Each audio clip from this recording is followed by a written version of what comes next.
What happens when a Victorian schoolteacher takes a job in the Royal Court of Siam? In 1951, Broadway turned that unlikely meeting into one of its most legendary musicals.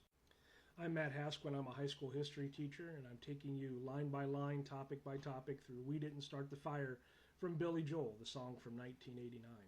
And right now, we're going through The King and I. The story of The King and I began with Margaret Landon's 1944 novel Anna and the King of Siam. Itself was based on the memoirs of Anna Leonowens. Now, Leonowens was an English woman who was hired in the 1860s to teach the children and wives of King Mongkut of Siam, which is modern-day Thailand. And her memoirs were, well, they were controversial. Some historians believe she exaggerated her influence, but they inspired the book, which caught the attention of Broadway giants Richard Rodgers and Oscar Hammerstein. Now, premiering in March of 1951, The King and I starred Gertrude Lawrence as Anna and a little-known actor, Yul Brynner, as the King. And it wasn't just a hit, it was a phenomenon. Audiences were enchanted by its mix of lush music, exotic settings, and themes of cultural exchange. There were songs like Getting to Know You, Shall We Dance, and Something Wonderful, all of which became instant classics. Yul Brynner's shaved head, his regal posture, and his commanding stage presence turned him into a Broadway legend. In 1956, there was a film adaptation, and it also starred Yul Brynner opposite of Deborah Kerr, which won 5 Academy Awards, including Best Actor for Yul Brynner.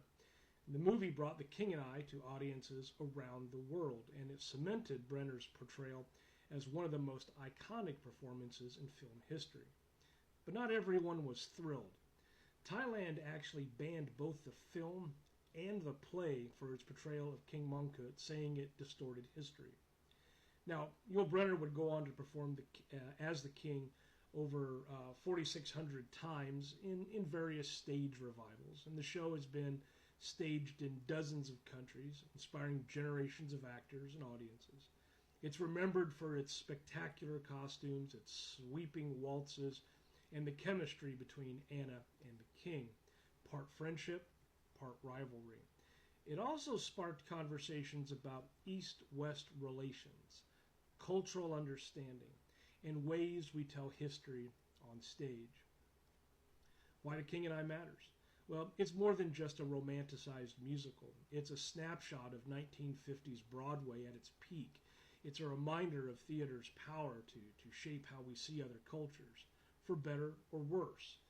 It helped make Rodgers and Hammerstein household names. It launched Yul Brynner into stardom, and it remains one of the most beloved and debated musicals of all time.